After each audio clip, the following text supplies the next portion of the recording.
All right, there we go. So let's get going. We're actually going to do a little bit of a experiment today as well as we go through some of the things. Hopefully, I wanted to do one last week, but we didn't. But I think I might be able to squeeze one in this week. So we'll see how it goes.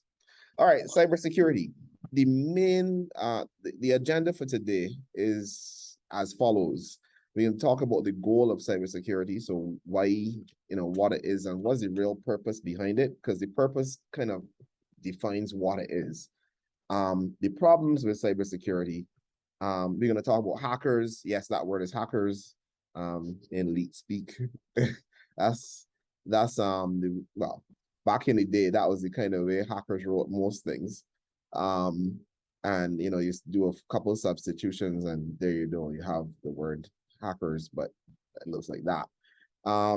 Malware, phishing, which is fairly common nowadays. Protecting yourself. So how you protect yourself, learning to read URLs. We're going to talk a little bit about authentication and anti-malware and firewalls and other devices. We're not going to get into too much depth, as I always do. I try to keep it at a level that everybody can understand, but then you kind of get the indicator as to whether or not this is something you want to get into. I have a slide specifically on the serious shortage of cybersecurity skills in the Caribbean and in the world, and right now, and then some of the certifications that prove that you have those skills, along with some of the micro credentials and some of the free courses you can do. All right, this is what we're doing today, so let's get doing it. So the goal of cybersecurity, this is the top line right here, is a really simple definition that I have seen some other places, but it works. It is to provide the right information at the right time to the right people for the right purpose. None of those things can be wrong. If any of those things are wrong, then it is not good cybersecurity. So the right information. So your credit card data can be provided to at the right time, like when you need to do a transaction, but it can go to the wrong person, which is somebody who's trying to steal the data as it is going through the transaction. All right. And it could go to the wrong purpose where the body takes the credit card data and does something with it. The right time is very important. The right data needs to be available. The right time needs to be available. Some things are not supposed to be released before a certain time, like information that a company has. Some companies have information that will become public eventually, but if it becomes public before the time, then people can use it to damage that company or to unfairly gain from that information. So the right time that the information is available is very important. Sometimes it's not supposed to be available yet, or it's supposed to be available ever since, and it is not. Medical data for patients. When a doctor needs information about a patient, they need it right now. If for whatever reason the system is down, then that means they cannot get the information that they need when they need it. So the right time is very important. To the right people, if it's supposed to be seen by somebody inside the company, then somebody outside the company is not supposed to see it. If it's supposed to be public knowledge, then it's supposed to be public knowledge, and the public has to be able to get access to it. If it's supposed to be only for me as a customer, for certain people inside the company, then it has to be limited to the right people. And then the right purpose. There can be people, the right information can be available at the right time to the right people, but they might have a very wrong purpose for it. And that is a serious issue where people, legitimate employees inside of a company who have legitimate access to legitimate information, are using it for illegitimate purposes. All right. The whole idea of cybersecurity is a bit of a trade-off, because it is really about kind of, and this is a bit of a high-level concept, but maybe it's a bit much for this course, but still, It's really about risk management. When I say risk management, there is always a risk that something will go wrong. All right. So if you go and get into your car and you drive and go down the road, there is a risk that you will get into an accident. There is a risk that a tire will blow out or whatever. So every time you get into your car and you drive, you are weighing that risk and you're deciding that you're willing to take that risk. Right? Cybersecurity is a lot about that. It's a lot about putting things in place to limit the risk so the risk isn't as risky. And it's a lot about deciding when you will take a risk. All right, because sometimes with cybersecurity, just for the purposes of getting the right information to the right people at the right time, you have to take a risk. If you wanted to secure all of your data forever and nobody gets access to it, that's not good cybersecurity, right? You could lock it up in a vault somewhere under the earth and nobody will ever find it, in which case you will never get any business done. So, yeah. So it's all about managing risk. All right, good. I hope that was clear. So that's cybersecurity. The right information to the right people at the right time for the right purpose. Now, the problems with cybersecurity. Problems with cybersecurity are many. But I kind of put it in two broad areas. People usually put it in three, but I put it in two for the purposes of simplicity. One is the technology. So your computers and your phones and your what have you, all of those things, none of them are hack proof. Not one. You know, if a truly skilled hacker wants to get into your phone, regardless of how many passwords you put on it, they are going to get in. Let me let that sink in. If a truly skilled, hacker wants to get into your stuff, regardless of how much you secure it, they are going to get in. All right. So you have to put things in place to secure it as best as possible, but don't become obsessive, because at the end of the day, you can't keep everybody out. All right. And there was a survey done by one of the folks I was reading up on, and they said, basically 93% of organizations are available, and these are big organizations. Why are they available? Vulnerable, not available. Available, I guess, but vulnerable. Why are they vulnerable? Usually the problem is because of not patching their software. So you will get patches from Microsoft, or you get patches from on your phone for your Android, you get a system update or whatever. Some people just ignore those things. Even so by when they have updates to their security and they don't do it. Correct.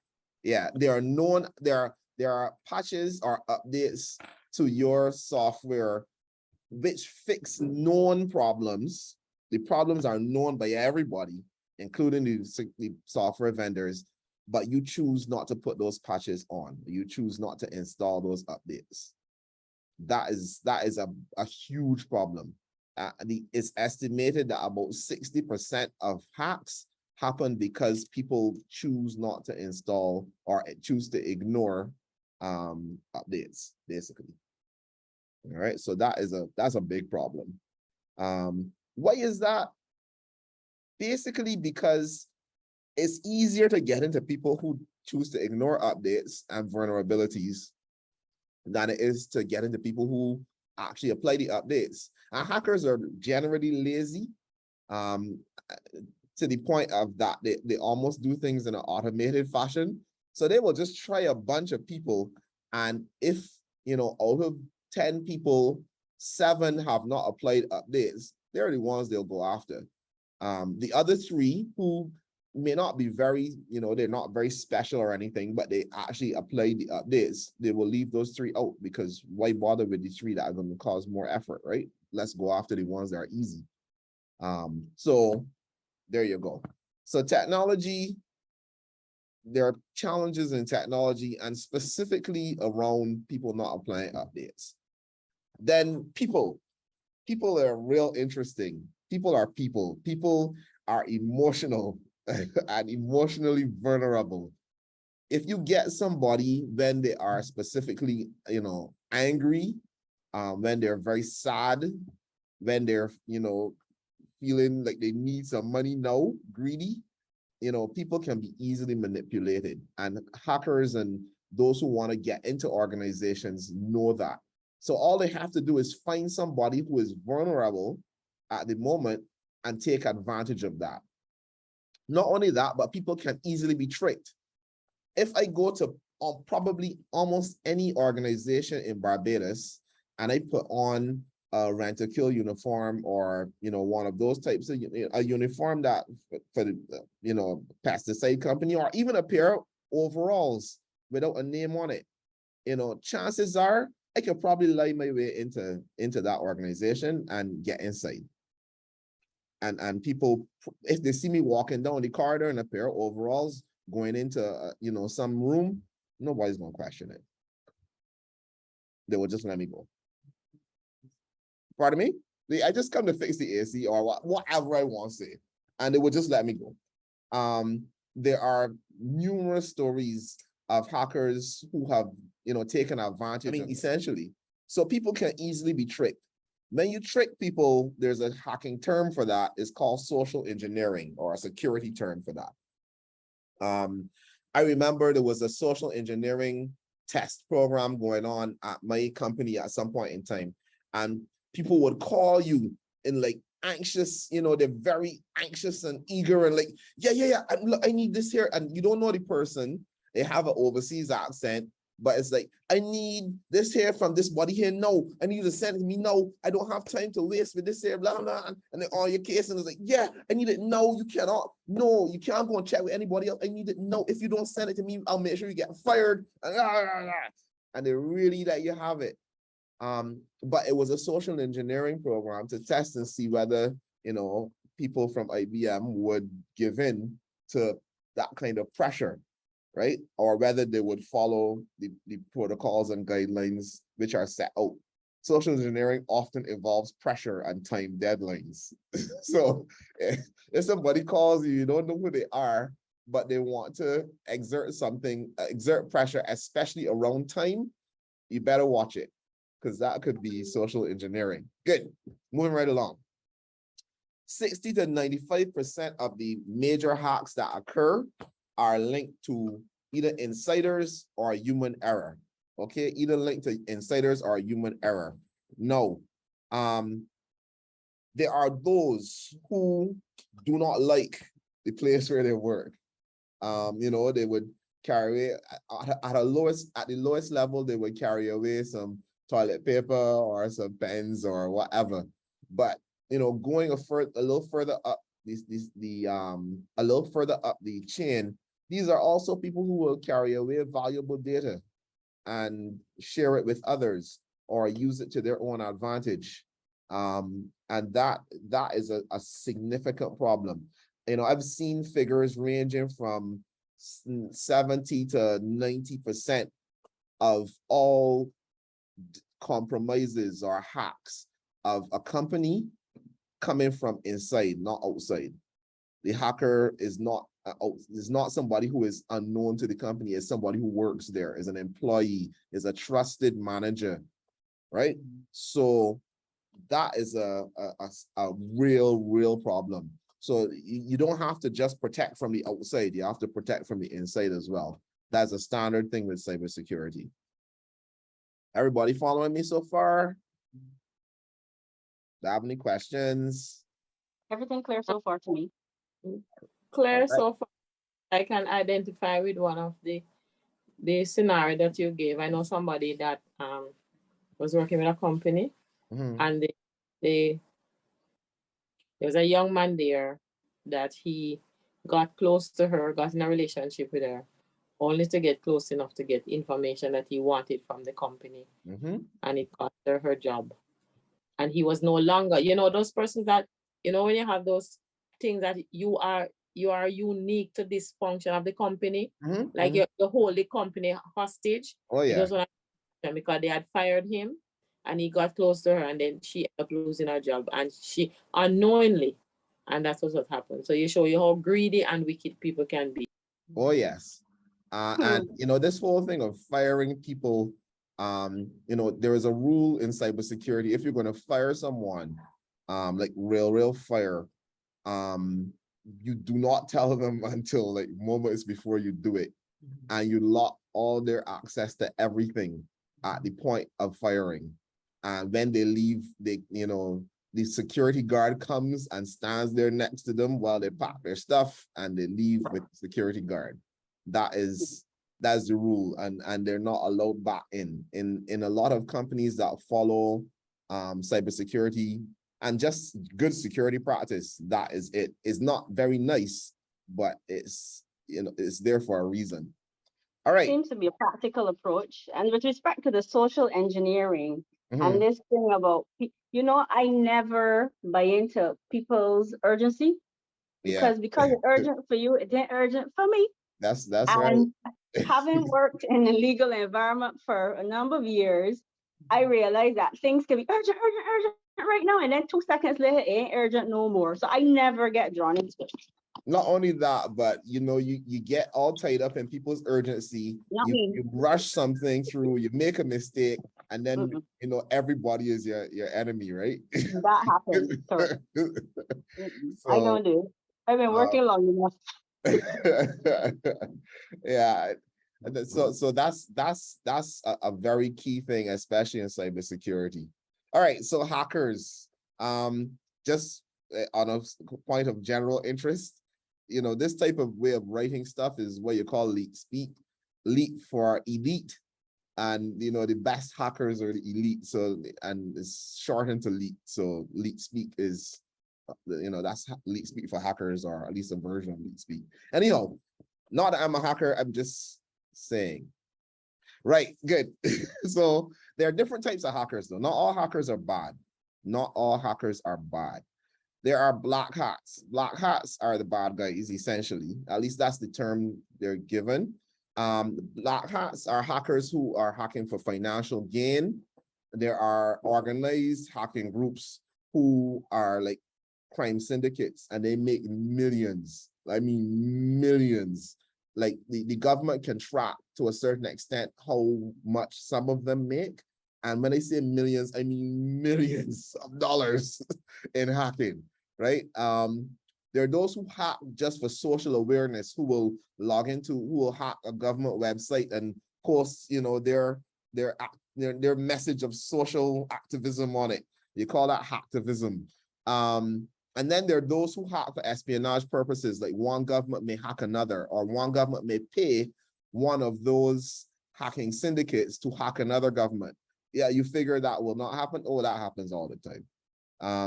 You hear about it primarily from Russia and the Middle Eastern countries and China, but I mean, it's a fairly standard practice, apparently. So a lot of these things are government sanctioned. That is why when the war in Ukraine started up, there was a whole big push, even though you may not know about it. Well, maybe you do, but at least from the IT world, there's a huge push now around cybersecurity, because the countries are now paying hackers to be more active. And as a result, those hackers are hacking any and everything that can provide information that gives them an in into, you know, taking advantage of a specific country. So it's Wild West right about right now. If you haven't been paying attention. Another example of that would be when Sony had posted some spoof movie called The Interview that, you know, featured North Korea's leader, and you know, he was really upset apparently, so he hired a hacking network to hack Sony's network and shut it down, which they did. Yeah, so hacking is a fairly standard thing with governments as well, and some people just hack for fun, just to say I can get in. White hats. So the white hats are the good guys. there are those persons who are very good at hacking. Usually they were black hats before, but then they get hired to do what is called ethical hacking, where they attempt to hack large companies, entities, to test to see if their security is any good. The companies hire them to do that. It's called penetration testing, and they are paid to give, to hack the company, and they're given permission to go in and get as much information as they possibly can. Usually there's some limitations around what they can do so they don't affect the actual functions of the company. However, by and large, there is some contract that says, yeah, we give you permission to come in if you can. Those are white hats. White hats also test viruses and explore vulnerabilities, and they report those vulnerabilities then to the vendors of the software. So there are a bunch of vulnerability labs in this world. There's like Trend Micro, I think IBM has one as well. There's a couple of others, and they test software for vulnerabilities. When they find the vulnerabilities, they report it to the software vendor, who will then issue a security patch or a fix to fix the vulnerability. All right, so white hats, those are the good guys. There's also a gray hat designation. I don't quite get that one. But gray hats are typically those who, yeah, they don't really hack to cause any real harm. However, they will use illegal methods and do illegal things where necessary. And that's usually frowned upon. Even though the white hats also will use whatever methods necessary to get in once they have been given legal permission to do so. Anyhow. One question. Did you explain this L33T speak? Yes, I said that's leet speak. Sorry. L-E-E-T, leet for elite. So elite hackers usually communicate in leet speak. At least they used to back in the day. I don't know if they do now, but yeah. And leet speak usually substitutes letters and special characters for stuff. So how I wrote the word hackers up there, that's kind of leet speak. Gotcha. Right. Then I just have one note on the dark web. So you may have heard of the dark web. Dark web is basically sections of the internet. It's not really like sectioned out, but different websites and other places available not by name but by IP address only, where you can buy things and passwords and usernames. Like, so your bank account username and password might be available there, your credit card number, your social security number, if you have a social security number, or your NIS number. Not that you can't get that because it's on a plastic card, and I think there's some thing of it that's freely available somewhere. It's totally ridiculous. Your addresses, all of that stuff. Those things are available. A lot of those things are available on the dark web, and people will just buy large collections of that information and then use it to for nefarious purposes, essentially. I can't remember what the going rate is for a user account and password or whatever for bank accounts or whatever, but there's a going rate, and you just buy a bunch of user accounts and passwords for your given bank. And yeah, if 500 out of those 2,000 work, you probably could get some good money. I'm not saying this is right, I'm just saying it's true. And there we go. Moving right along. So how do these people get this information? They usually get it using malware. All right, so malware is basically any bad software. So mal means bad in some language. I think it's Latin. I think it's French or something. But mal means bad. And ware means is short for software. So malware is any bad software, basically. So viruses, and we used to have a lot of distinctions between viruses and worms and all types of different types of bad software back in the day. Nowadays, you don't really have that distinction, because essentially viruses, most viruses are written, or most malware is written to be what we call polymorphic. So back in the day, a virus would infect your computer, but it wouldn't spread to anywhere else. It would just infect it and cause problems. And a worm would infect your computer and spread to all types of other different machines, anything it could reach in the area. Over the network, we talked about networking last week. But polymorphic viruses or polymorphic malware, basically it starts as a virus, it can change into a worm, it can change to a different kind of virus, it could do anything. It's a shape-shifting entity that uses that shape-shifting to hide itself. So if your defenses are specifically tuned to deal with worms, then it will shift to virus mode and attack you that way, or ransomware mode or some other mode and attack you that way. It will send funny emails and embed itself in the email. It will hack somebody's network and then send itself out that way. By any means necessary, it will spread, right? So polymorphic is typically how malware operates nowadays.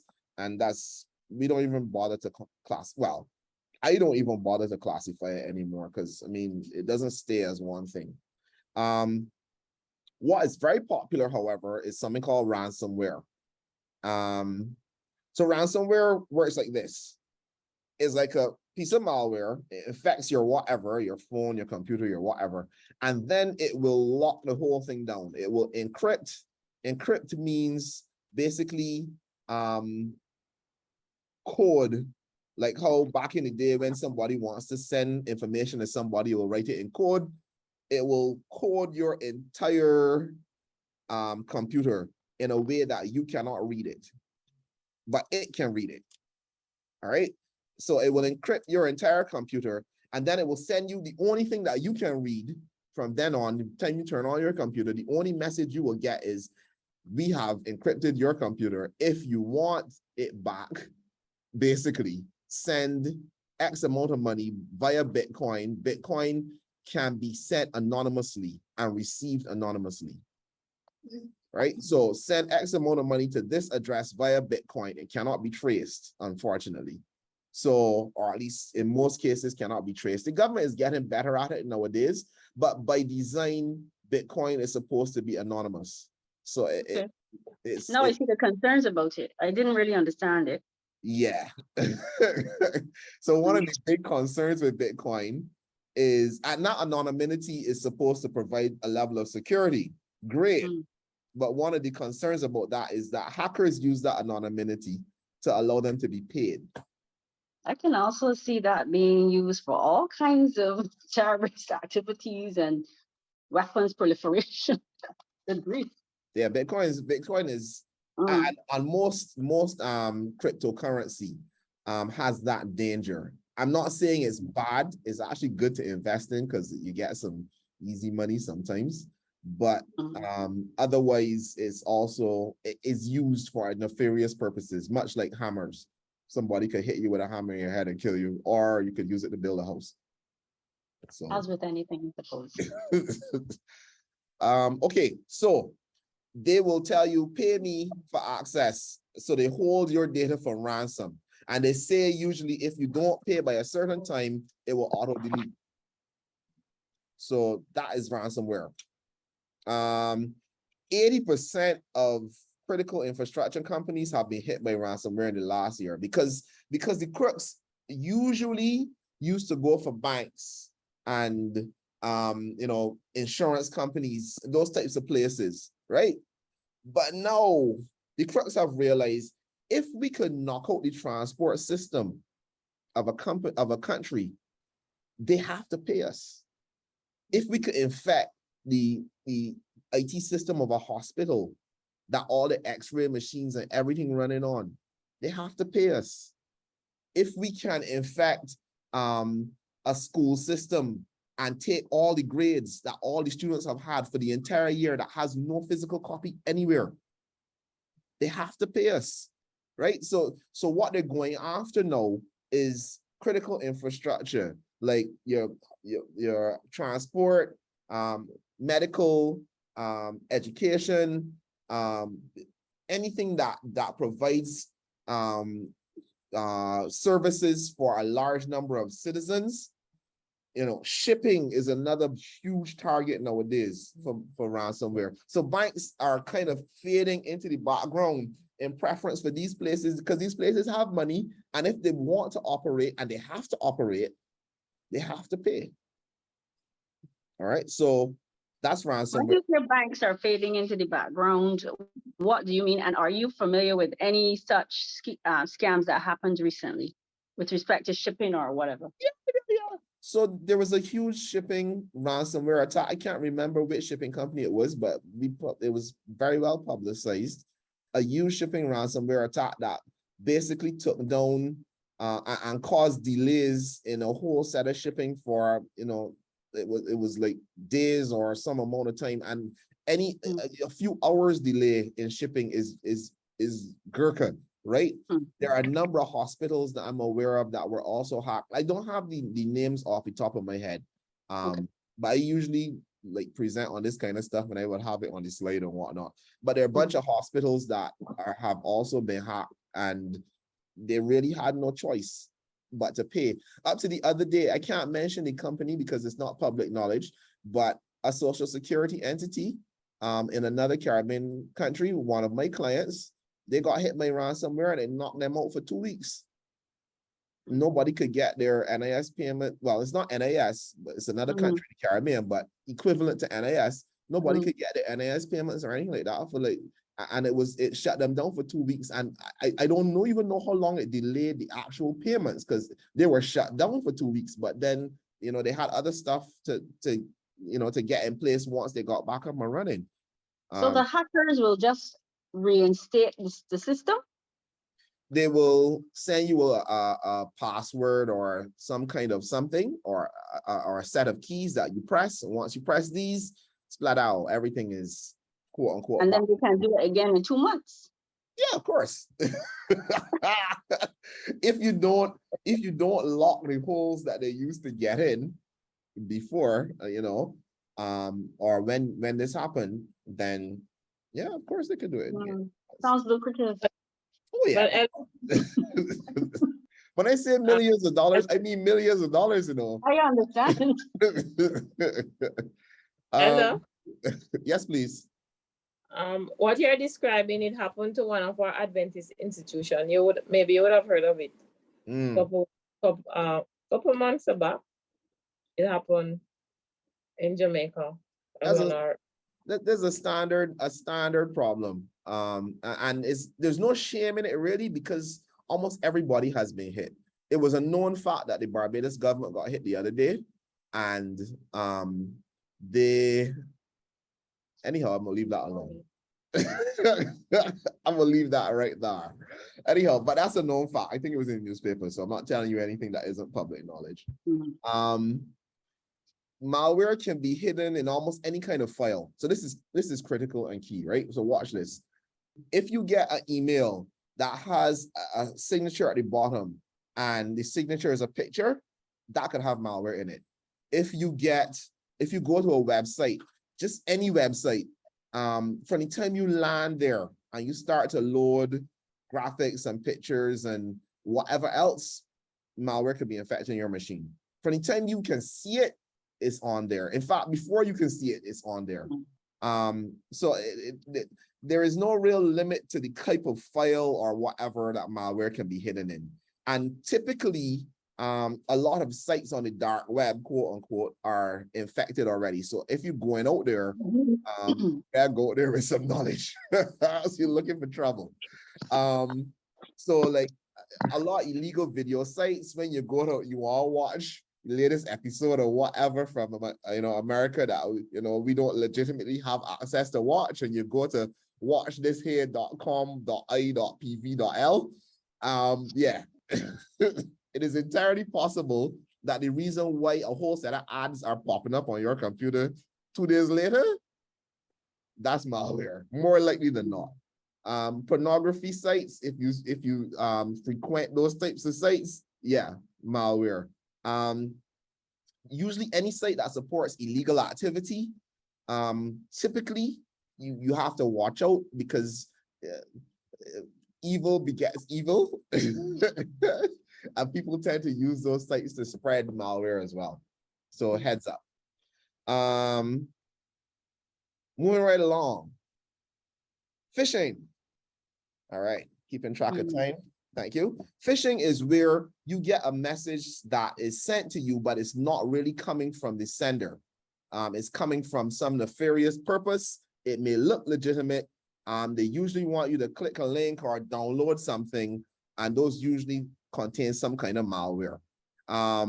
The message itself may be something that wants you to call somebody or send some money someplace. There was the ever famous Nigerian gold scams that were popular a little while back. I think people are still doing that. I don't believe people are still doing that.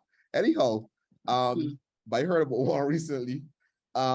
There's the banking scams where, you know, you will get a message from your bank that shows, you know, that you have received X amount of, you know, thing, and you need to go here to change your password right now, and it will go to a page and it looks like your legitimate password, like your legitimate bank page, and it asks for the old password and the new password. But when you type in the old password, they're just taking that, and there you go.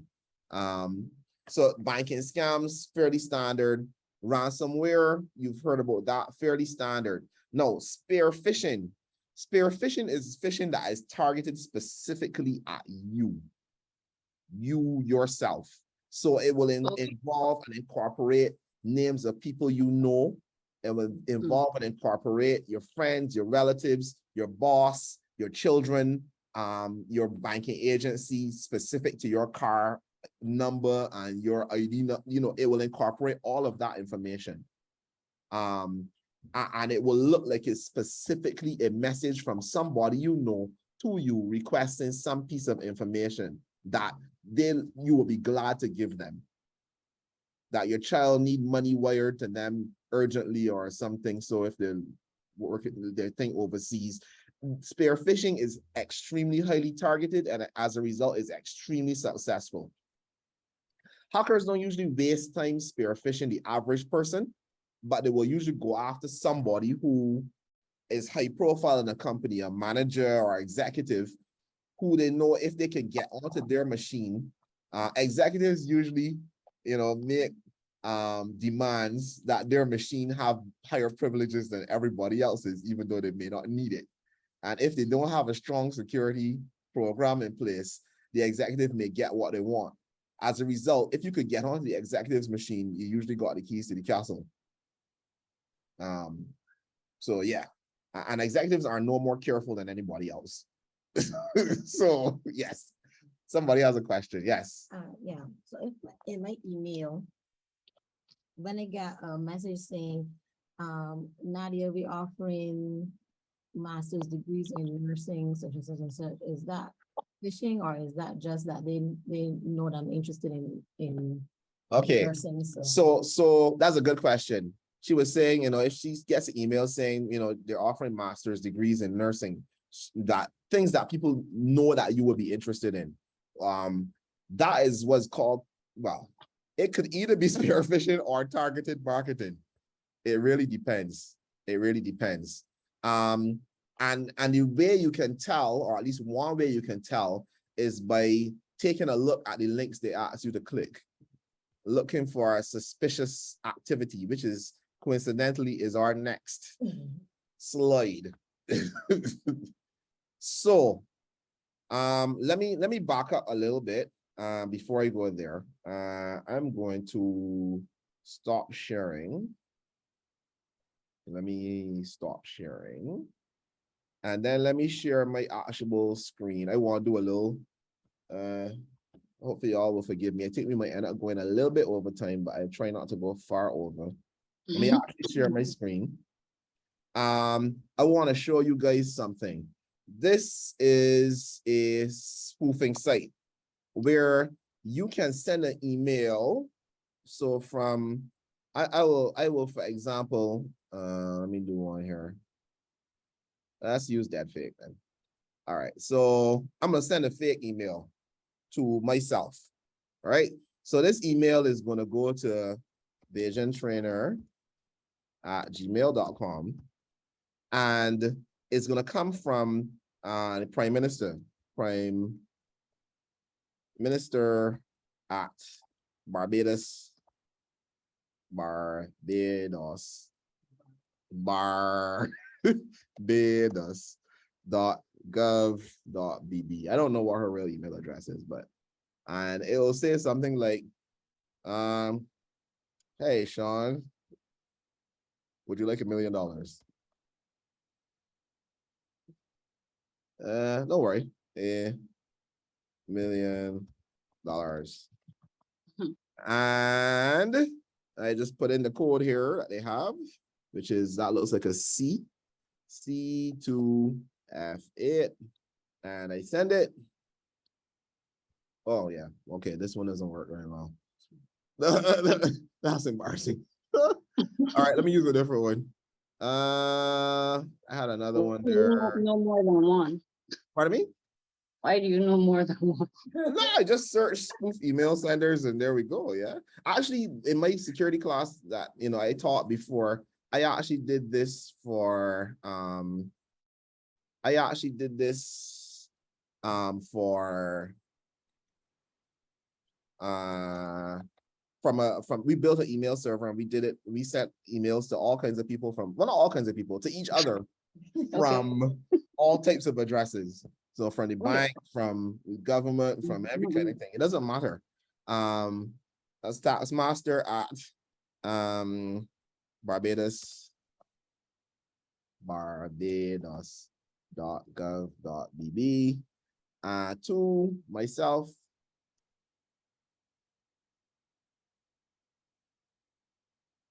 And your tax return is ready. Notice I spelled return wrong. And then, hi, Sean. Your tax return is ready.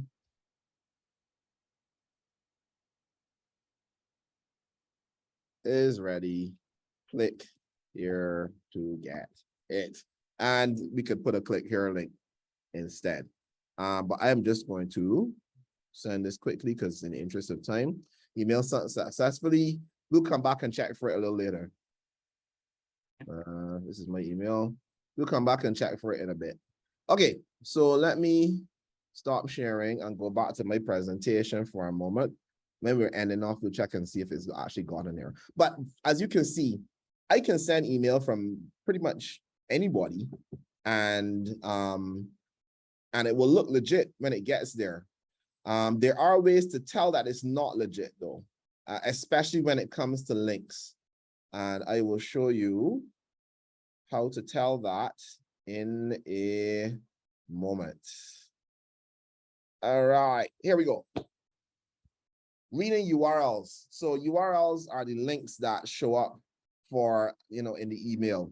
And usually when you put your cursor over a link, it will usually tell you, the full URL that link goes to. It may just say click here, but each link must have a URL. A URL looks, it's called a uniform resource locator, and it looks something like this, right? URLs, there are a few things to note. Number one, you will see HTTP, or more commonly nowadays, you'll see HTTPS. It will start with either HTTP or HTTPS. The S stands for secure. Those URLs that have S's are encrypted. So that means that the data that you send to them is secure data. Banks will usually use that to exchange information. If any site that you go where you have to buy something and it doesn't have an HTTPS, do not buy it from that site, okay? Or else people will be able to see your credit card information and whatnot out in the open. All right, so HTTPS stands for secure. Then the next thing you want to look at is where is the dot? The dot is all important in URLs. Okay, so I got two addresses here.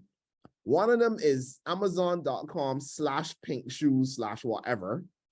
And then the other one is amazon.com.pinkshoes.whatever. The top one, right? And I want you to follow me carefully here. This is real important. If you learn nothing else, this is the most useful information you can get today, at least for the moment. The top one, right? If you look at it, it ends with the domain. This section with the dots, that's called the domain. Oh, okay. The section with the dots is called the domain. Amazon.com is the domain that you want to go to. All right. That is the domain of Amazon.com.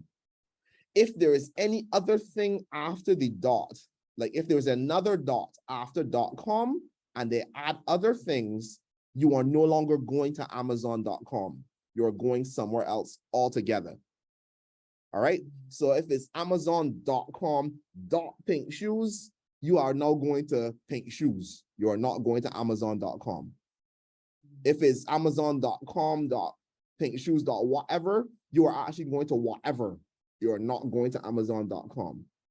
All right. So, and there is no relationship to Amazon.com. There is no link to Amazon.com. There is no interaction with Amazon.com. It is just Pink Shoes or whatever.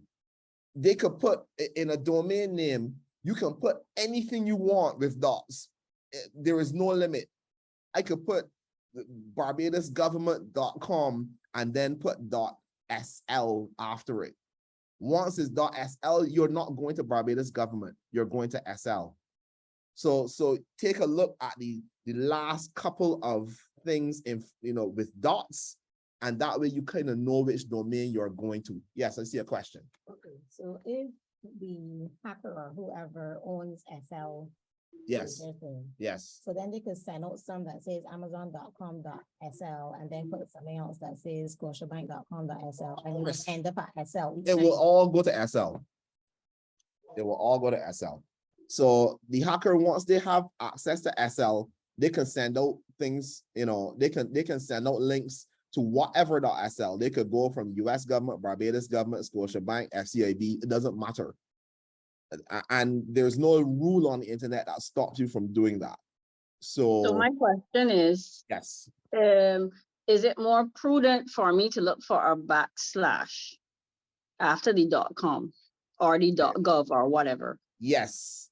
Well, I mean, they won't all have backslashes, but more likely than not, there will be a backslash.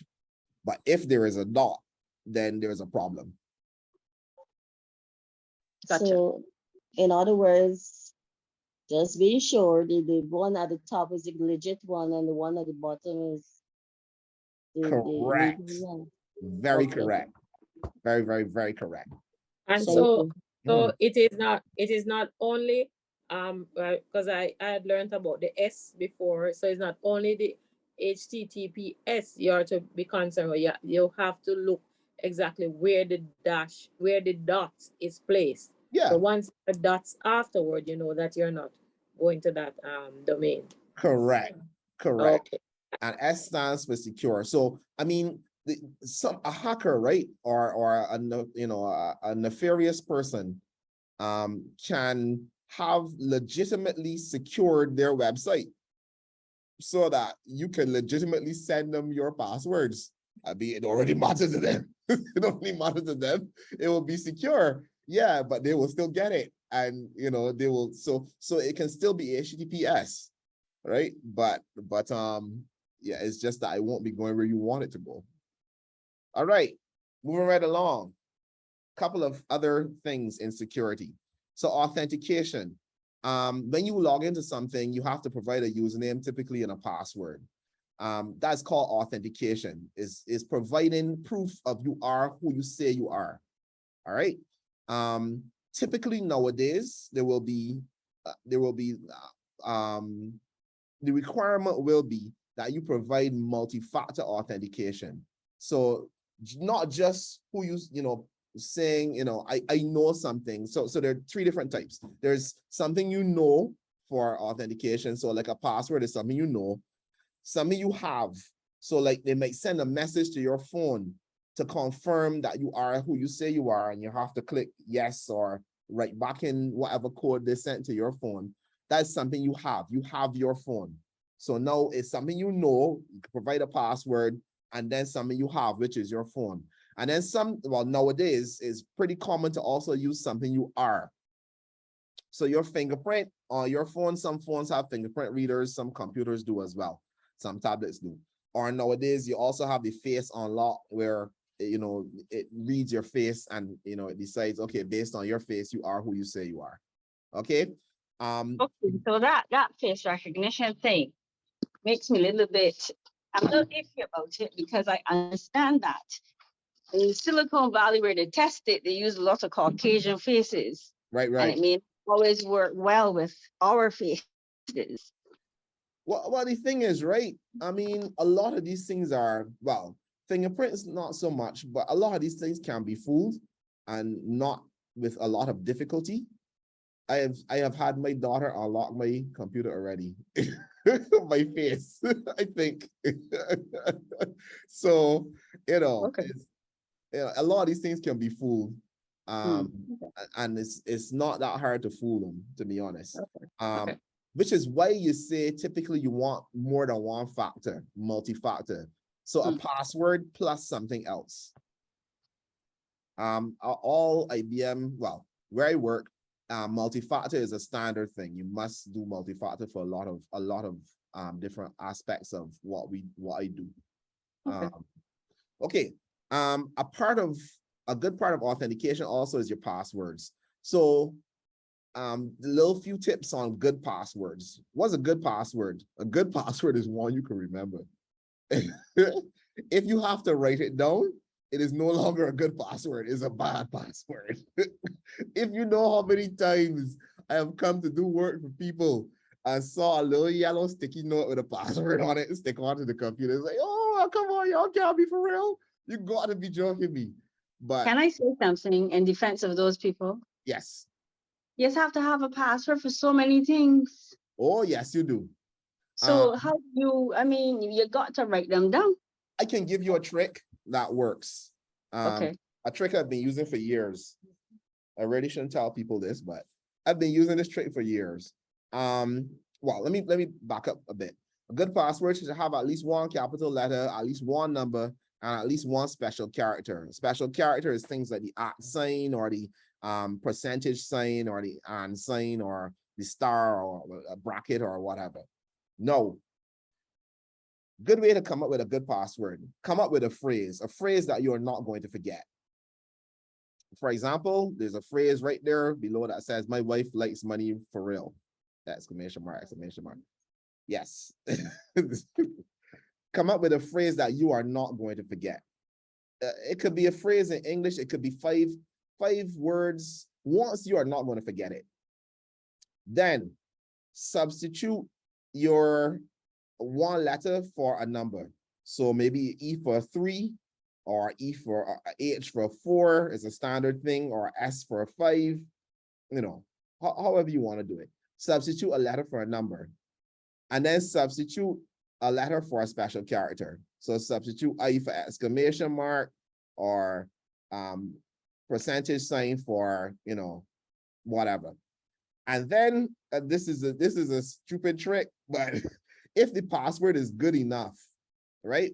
What you can then do is use iterations on that password. So, you know, you use it one place, and then for another place, maybe you can add a number to the back, or maybe just a word to say which place it is.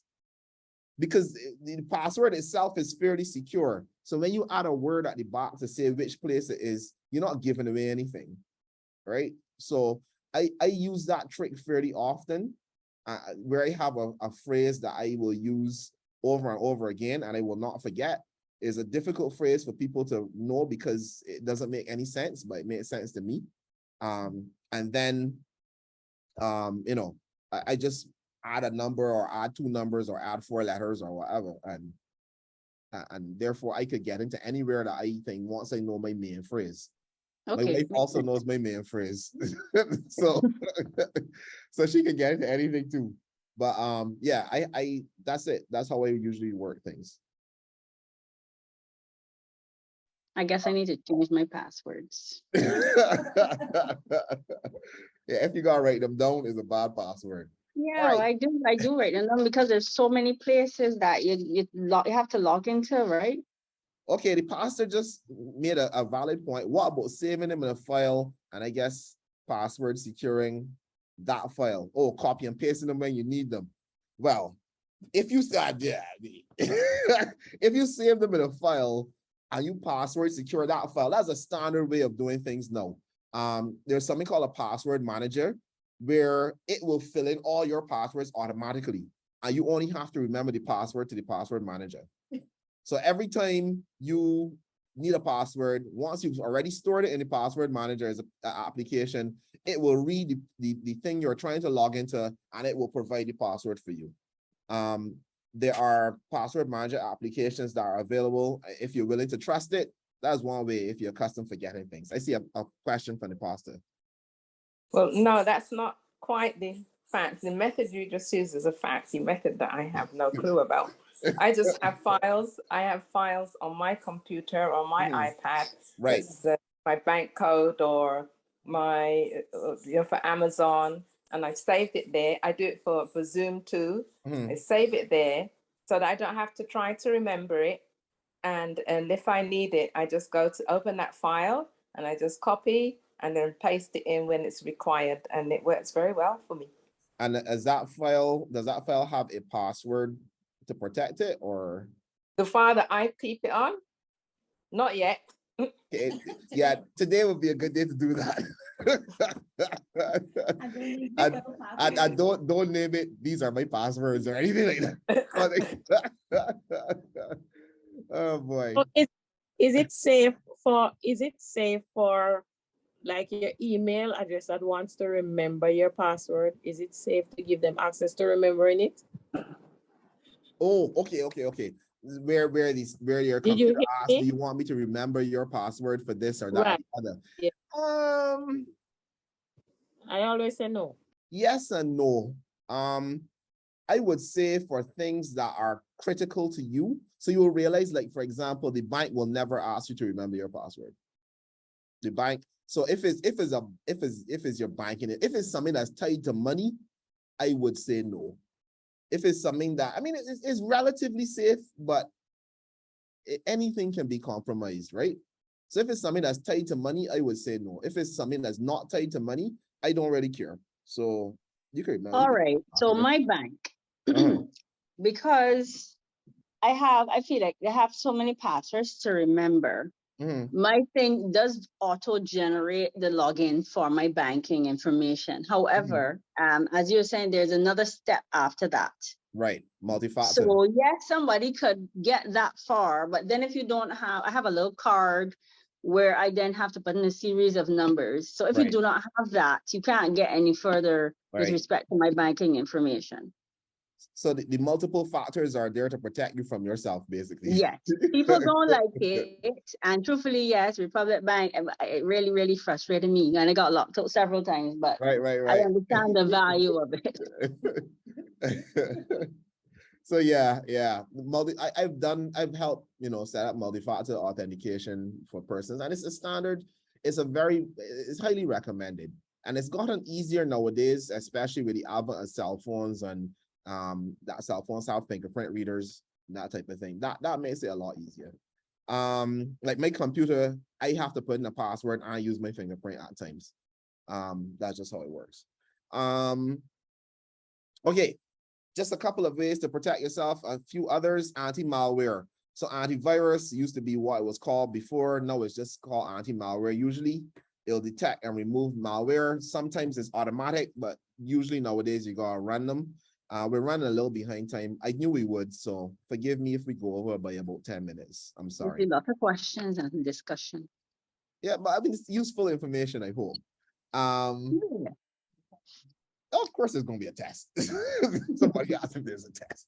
Firewalls and other devices. So there are some devices that are put on the outside of your computer, or when I say outside, at the edge of the computer's network, to prevent information, bad data from coming in or hackers from coming in.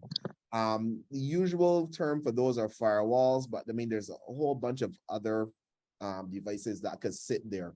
Remember what I said though. Yes, it's good to prevent these things from coming in. However, a lot of hacks actually happen from inside. All right, so that is it's easier actually to hack a person than it is to hack a computer. So, you know, people will usually go at it from that perspective, and it's much easier to get that done. You don't have to. What does that mean? Sorry, easier to hack a person than a computer. You can call a person and trick them into giving you their password. Oh, okay. Relatively easy. As opposed to sitting down with a whole set of code and trying to figure out how to hack into a system. Okay. It's much easier to just call the body and tell them that you work for IT and that something went wrong with their computer. If they could see the Windows thing in the bottom left-hand corner, which by the way is where it always is. If they can see the Windows thing in the bottom left-hand corner, then something has gone wrong. And they immediately need to give you their password so that they can be rectified. And you sound convincing enough and you speak fast enough, you exert enough pressure, and they give you the password. But IT can usually, you know, remote into your system. IT should not be telling you that, I don't think. IT should not be asking for your, that's the thing. It's a known fact that IT should never have to ask you for your password. If IT, I want to ask a question. Pardon me?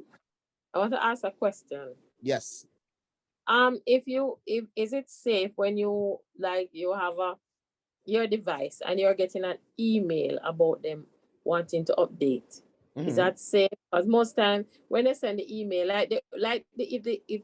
if the device says updating, I would okay, but like it sends me an email, I would not respond to the email because sometimes I find it very emailing to tell me. Sorry, go ahead.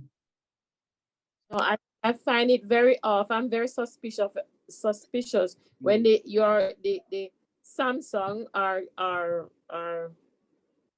is going to send me an email to say. So I saw it happen once and I just ignored it because I was very suspicious of it sending me the email to update.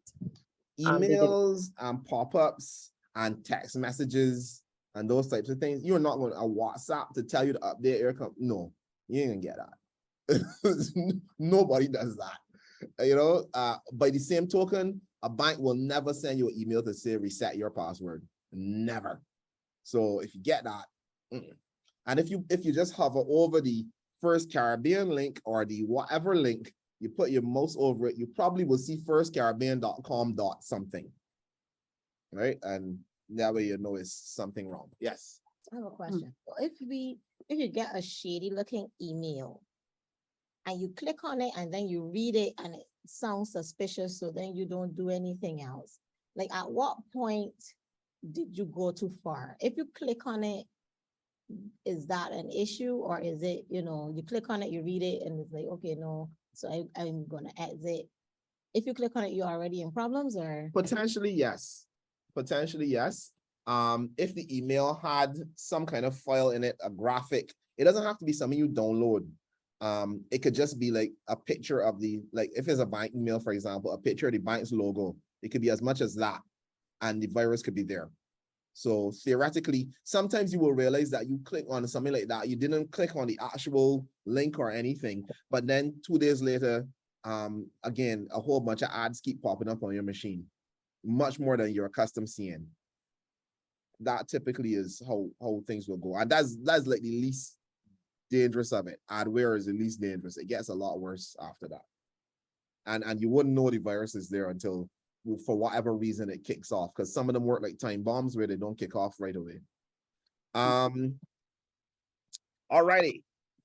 Virtual private networks. This is very popular nowadays. I find that things that were only in the realm of IT have become commonplace. This is one of them. So VPNs basically let you hide data that you're exchanging with somebody else. Like how encryption works for HTTPS, like the secure part of HTTPS.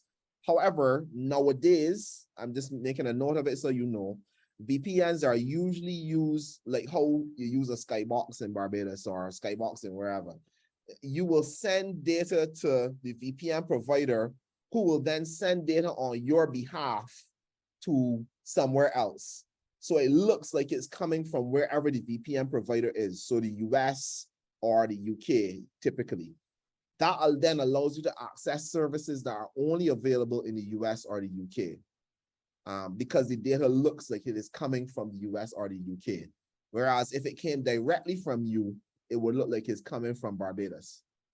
All right, so people use VPNs nowadays to basically hide where they are and to pretend to come from somewhere else so they can access services they would not ordinarily be able to access. Is that illegal? Possibly. So be mindful that that's the case. I feel like that is commonly used at work.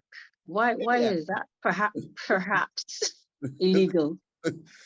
Because the reason why you don't have access to those services is because according to the licensing agreements of those services, you can't access them where you are. Sorry, give me an example of a service that you're talking about. Okay, US Netflix. You want to watch the things that are only available in US Netflix, but you're coming from Barbados. What do? You set up a VPN on your device, you access Netflix, and then all of a sudden, spladam, you can see stuff that only came out yesterday. Okay. All right. So I'm thinking VPN allows me to access to some extent, the work network from home. That's what I'm thinking. Yes, but nowadays there's an alternate use. Okay, all right. That'll make it a little more sense. Okay. Yeah. So like, for example, and then again, I'm not gonna say this on a recorded thing. Anyhow, but for example, again, US Netflix or video game or any service that is only limited to US. You would try to say you want to watch whatever, and it says DCMA, copyright infringement, or this is not available in your region, or whatever. Use a VPN, you connect to somebody who is in that region, and then that person who is in that region connects to the information on your behalf. Okay, gotcha. And therefore you pretend to be in that region. All right, backups. Very simple. You should back data up. If you want to keep it, back it up. There's a joke that I heard once that says that, the devil and Jesus were having a word processing competition, and the power went off, and the devil was in trouble. He lost everything, but Jesus was fine because Jesus saves. Back up everything that you want to keep. Okay? Now, you can back it up to the cloud. That's a fairly standard thing nowadays. As I said, cloud storage is cheap. I said that last time. But you could just buy something local, a nice USB stick or whatever key, and back up to that as well. The more places you have data, though, the higher the chance that somebody will get at it. All right. So from a security, there's a trade-off between having data available and having it secure. This is a standard trade-off in business.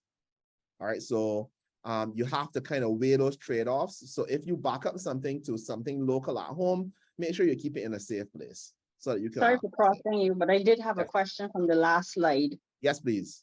Are there any decent free anti-malware firewall VPN? Oh, I'm asking specifically about the malware and the firewall because I really feel like if my PC on the last leg, but I would like it to get me through this last year of university. But I feel like it compromised because I don't do nothing. Like I don't update nothing. And I don't think that it got any, I think it needs real patch. It probably holy. Well, I personally like Malwarebytes. That's one of my personal favorites. Malwarebytes. Yeah, Malwarebytes, BYTES. I personally like it because it's it's free. But the only thing is you have to update it yourself. So anytime you want to run a scan, you have to update it yourself, and you have to run the scans yourself. So you have to tell it scan.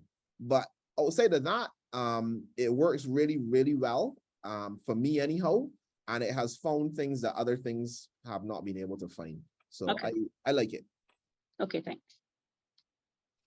Right, so backup stuff. Very important. All right, so cybersecurity is a really good thing to get into right now because there's a huge shortage. 700,000 unfilled positions in the US, according to some people, over 3.5 million unfilled worldwide, again, according to by some estimates. It pays well as well. The average in the US for the average analyst, which is not the top tier job or the bottom tier job, is like a lower to middle tier job. 103,000 US per year, which is, I'd be happy with that. Which is not bad. So yeah, cybersecurity is a good thing to get into. So how do you get into it? Again, some good resources, free courses. I have some from Simply Learn, LinkedIn, MIT. I would recommend the ones from Cisco, and I work for IBM, so yeah, IBM, I'll recommend them as well. Actually, IBM has a huge number of free courses with badges. I didn't know there were so many on their Skills Build site. So that's skillsbuild.org. Sorry, Skills Build? Yes, skillsbuild.org. .org, okay. These are for badges? For badges, so not for certification, but for micro credentials. So this will say that, yes, I know something about hacking. I know something about whatever the micro credential is in, because they have a pretty wide range. Gotcha. For paid, these guys used to be free, cybery.it. They still have some free things, but now they charge you about 60 US a month if you want a subscription. They are really good. I use them for studying for my CISSP, and they were really, really good. They were free back then. So it's a shame that they charge a little bit now, but I would have paid for it if I, because it was good. It was good stuff. It was really good stuff. Micro credentials and certifications. So the badges, again, IBM has a huge set of stuff available on their Skills Build site. Fortinet, which is a security vendor, a vendor of security products, also has a number of free training courses. There are and badges associated with them for free. You will find that vendors typically will offer free courses and badges because they want you to use their product, right? So if you train up on their product and you use their product, well, they only benefit from that, right? So yeah. And then there will be the vendor neutral folks who offer general security certification. The three most popular are SANS. I can't remember what SANS stands for. I apologize.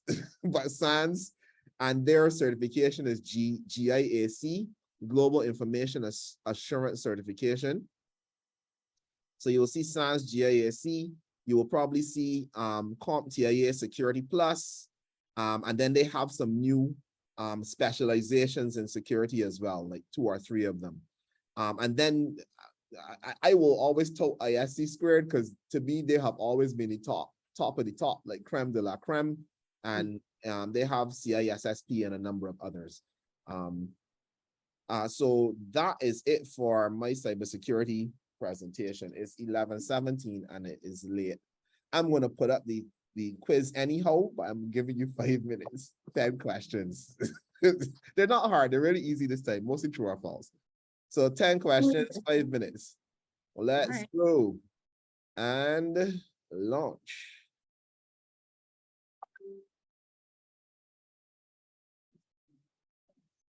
Oh, this is the wrong one. Sorry. And that was question. I knew it looked a little suspicious. I'm thinking it looked familiar. Yeah. Suspicious. All right, we go again. 5 minutes, 10 questions. Launch.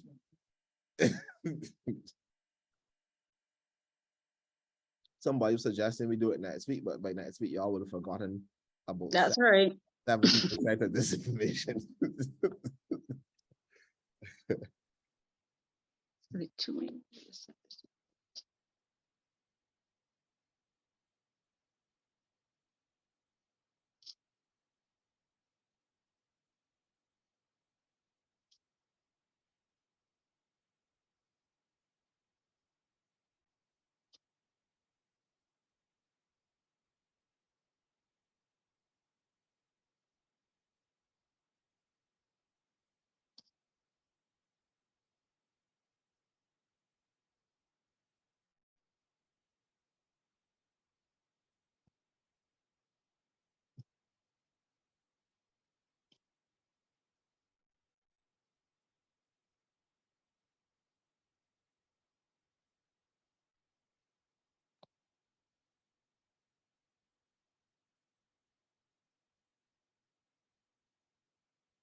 Halfway there, 2 minutes and 30 seconds.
One minute left.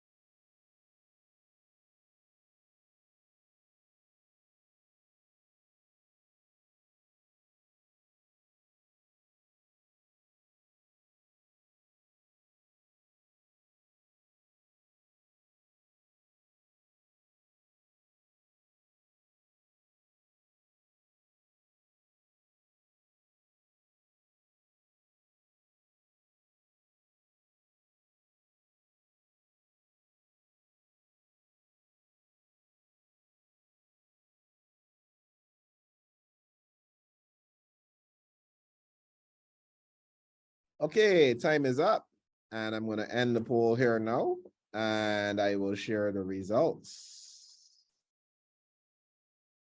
And I will show the correct answers. And there we go. There we go. There we go.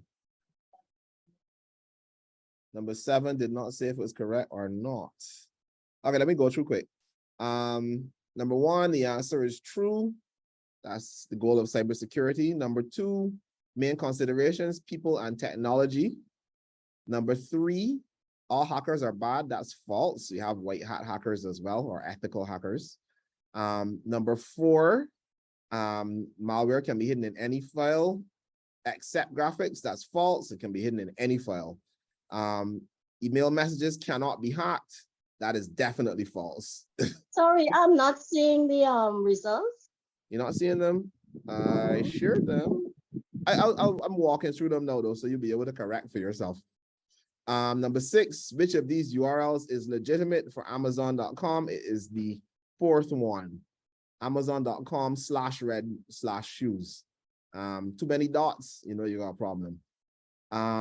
Number 7, a good password is one you can remember, true or false. That is true. Got to be able to remember it. Number 8, the S in HTTPS stands for secure. That is also true. Number 9, multi-factor authentication can include all of the above. The last answer, because it's something you are, it can include something you have or something you know. And then finally, number 10, if you have data you want to keep secure, you should never back it up in more than one place. That is false.